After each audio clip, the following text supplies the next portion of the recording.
नाम है निवेदिता शांडिल्य और आप देख रहे हैं पॉलिटिक्स। भारत में 35 दवा कंपनियों ने इलेक्टोरल बॉन्ड के माध्यम से राजनीतिक दलों को लगभग 1000 करोड़ रुपए का चुनावी चंदा दिया है। इनमें से 7 कंपनियां ऐसी हैं जिन्होंने इलेक्टोरल बॉन्ड तब खरीदे जब उनके दवाइयों की गुणवत्ता घटिया पाई गई। अब सवाल यह आता है कि क्या इलेक्टोरल बॉन्ड लेने के बाद सरकारों ने इन घटिया किस्म की दवाई बनाने वाली कंपनियों पर कोई एक्शन लिया या फिर हमारी जिंदगी का सौदा इलेक्टोरल बॉन्ड से कर दिया। ये 7 कंपनियां कौन कौन सी हैं, चलिए जानते हैं इस वीडियो में। सबसे पहले ये जान लीजिए कि दवा बनाने वाली कंपनियों को ड्रग्स एंड कॉस्मेटिक एक्ट 1940 द्वारा नियंत्रित किया जाता है। इसके तहत राज्य नियंत्रित FDA यानी कि फूड एंड ड्रग्स एडमिनिस्ट्रेशन को दवा बनाने वाली कंपनियों का निरीक्षण करने के साथ साथ बाजार में बेची जा रही दवाओं की गुणवत्ता का परीक्षण करने का भी अधिकार है। साथ ही भारत का कोई भी राज्य या FDA किसी भी दवाइयां बनाने वाली कंपनी को नोटिस भेज सकता है यदि उसकी दवाएं गुणवत्ता टेस्ट में फेल हो जाती हैं। हालांकि दंडात्मक कार्रवाई जैसे कि कंपनी का निलंबन या फिर लाइसेंस रद्द करना केवल उस राज्य द्वारा किया जा सकता है जहां कंपनी का कारखाना स्थित है या फिर केंद्र सरकार द्वारा किया जा सकता है। चलिए अब उन 7 कंपनियों के इलेक्टोरल बॉन्ड दान करने की क्रोनोलॉजी को समझते हैं जिनकी दवाइयां FDA के गुणवत्ता टेस्ट में फेल हो गई थी। पहली कंपनी हेट्रो लैब्स और हेट्रो हेल्थ केयर। इस कंपनी ने अप्रैल 2022 में 39 करोड़ रुपए के इलेक्टोरल बॉन्ड खरीदे।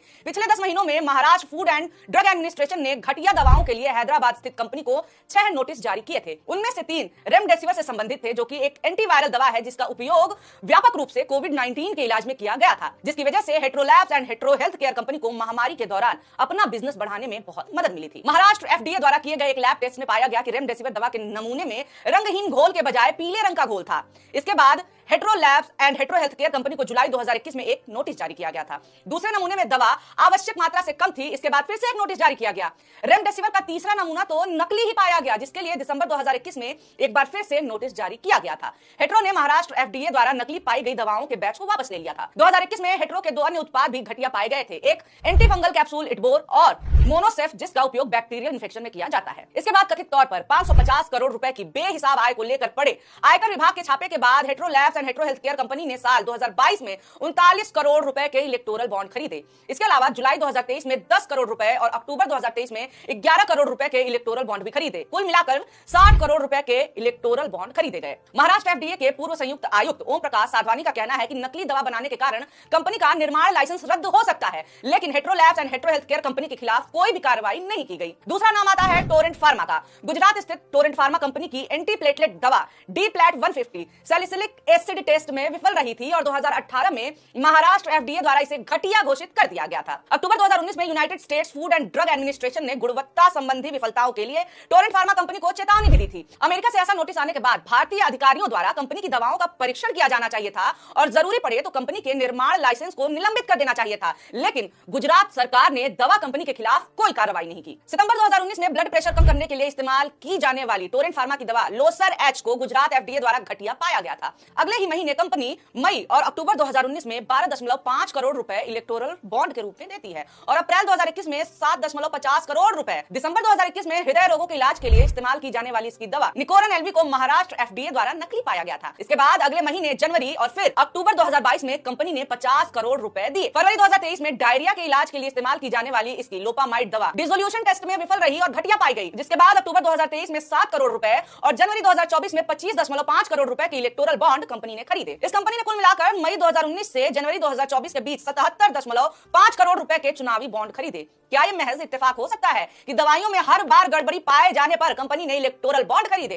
तीसरी कंपनी जाइडस हेल्थ केयर। 2021 में बिहार ड्रग रेगुलेटर ने गुजरात स्थित जाइडस हेल्थ केयर कंपनी द्वारा बनाई गई रेमडेसिविर दवाओं के एक बैच पर बैक्टीरिया एंडोटॉक्सिन के निशान पाए जाने के बाद इसे नकली घोषित कर दिया था। बताया गया है कि कई मरीजों को दवाओं के रिएक्शन का सामना करना पड़ा, लेकिन गुजरात ड्रग रेगुलेटर ने आगे के परीक्षण के लिए इन बैचों के सैंपल एकत्र नहीं किए और न ही जाइडस के खिलाफ कोई कार्रवाई शुरू की। यहाँ एक बात ध्यान रहे कि जैसा हमने वीडियो के शुरू में ही बताया था कि किसी भी कंपनी पर कार्रवाई स्थानीय सरकार या फिर केंद्र सरकार ही कर सकती है। इस कंपनी पर कोई एक्शन ना लेने का कारण शायद ये भी हो सकता है कि इस कंपनी ने 2022 से 23 के बीच में 29 करोड़ रुपए के इलेक्टोरल बॉन्ड खरीदे। अब ये इलेक्टोरल बॉन्ड इस कंपनी ने गुजरात और केंद्र में स्थित बीजेपी को दिए या फिर किसी और पार्टी को, ये अभी हम दावे के साथ नहीं कह सकते। ये तो तभी पता चलेगा जब SBI इलेक्टोरल बॉन्ड के यूनिक नंबर की लिस्ट जारी करेगा, जिसके लिए सुप्रीम कोर्ट ने SBI को 21 मार्च तक का समय दे रखा है। चौथी कंपनी ग्लेनमार्क फार्मास्यूटिकल्स। 2022 और 23 के बीच में अपनी घटिया दवाओं के लिए इस कंपनी को 5 नोटिस मिले। इनमें से 4 महाराष्ट्र एफडीए द्वारा जारी किए गए थे, जिसने इसकी ब्लड प्रेशर को नियंत्रित करने वाली दवा टेल्मा को घटिया बताया था, जो ज्यादातर डिसोल्यूशन टेस्ट में फेल रही थी। इसी बीच फार्मास्यूटिकल कंपनी ने नवंबर 2022 में 9.75 करोड़ रुपए के चुनावी बॉन्ड खरीदे। पांचवी कंपनी सिप्ला।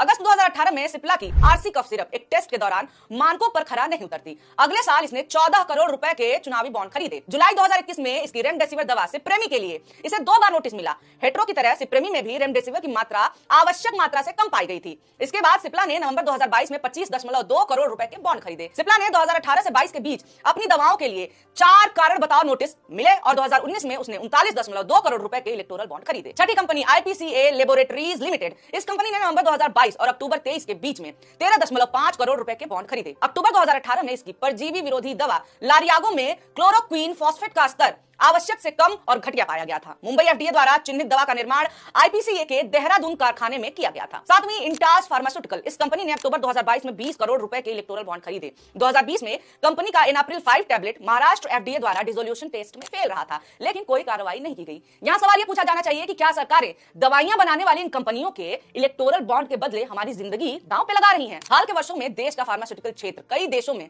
भारतीय निर्मित कफ सिरप और आंखों के मलहम से जुड़ी मौतों और संक्रमण के लिए दुनिया भर में सुर्खियों में रहा। देशों की सरकारों ने खरीद बंद कर दी है और विश्व स्वास्थ्य संगठन जैसे अंतरराष्ट्रीय संगठनों ने अलर्ट तक जारी कर दिया है। ये कंपनियां बार-बार अलर्ट जारी करने के बाद भी घटिया दवाइयां बनाती रहती हैं। इसका कारण यह भी हो सकता है कि केंद्र सरकार द्वारा हाल ही में लाए गए कानून, जिसमें घटिया दवाओं के निर्माताओं के खिलाफ दंडात्मक कार्रवाई होती है, उसमें कार्रवाई को घटा करके कम कर दिया गया है। खैर, आज की वीडियो में बस इतना ही। और हाँ, ऐसी वीडियोस आपके सामने आगे आते रहे, इसके लिए हमारे चैनल मॉलिटिक्स को सब्सक्राइब जरूर करें और इस पूरे मामले पे आपकी क्या राय है, क्या सुझाव है, वो हमें कमेंट करके जरूर बताएं। ये रिपोर्ट लिखी थी हमारे साथी आसिफ ने। वीडियो देखने के लिए बहुत शुक्रिया, बहुत धन्यवाद।